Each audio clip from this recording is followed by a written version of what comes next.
रात का अंधेरा धीरे धीरे गहरा रहा था और मेवाड़ के किले में एक खौफनाक शांति छाई हुई थी।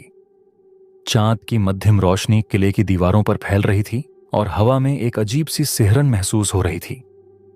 किले के रक्षक अपने कर्तव्यों में व्यस्त थे, लेकिन इस रात कुछ ऐसा होने वाला था जिसे कोई भी नहीं जानता था। एक ऐसी ताकत जो समय से परे थी, उस रात मेवाड़ की आन बान की रक्षा के लिए तैयार थी, और वह ताकत थी पन्नाधाय। किसी को नहीं पता था कि इस रात का अंधेरा और भी गहरा होने वाला था और मेवाड़ की धड़कन को बचाने के लिए एक मां अपनी आत्मा से जुड़ा एक अदृश्य युद्ध लड़ने वाली थी। पन्नाधाय एक साधारण सी दिखने वाली महिला, लेकिन उसकी आत्मा में एक रहस्यमय शक्ति समाई हुई थी। कहा जाता है कि उसने अपनी मां की ममता और अपनी वीरता के बीच एक ऐसा समझौता किया था जिसे केवल वह खुद ही जानती थी। यह समझौता था एक ऐसा बलिदान जो उसकी खुद की जिंदगी के साथ साथ मेवाड़ के भविष्य को भी बदलने वाला था।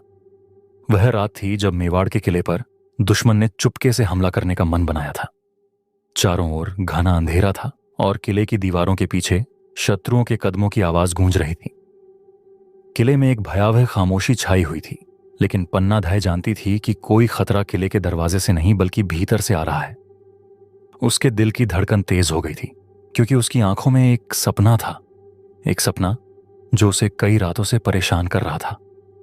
उसने सोचा, क्या यह वही रात है? क्या यह वही समय है जब मैं अपनी शौर्य की परीक्षा दूंगी? पन्नाधाय के मन में एक डर था, लेकिन उसके दिल में यह विश्वास भी था कि अगर वह यह बलिदान नहीं देती तो मेवाड़ का अस्तित्व खतरे में पड़ जाएगा। उसके पास दो रास्ते थे, एक अपने बेटे चंदन की जान की रक्षा करना और दूसरा मेवाड़ की आन बान की रक्षा करना।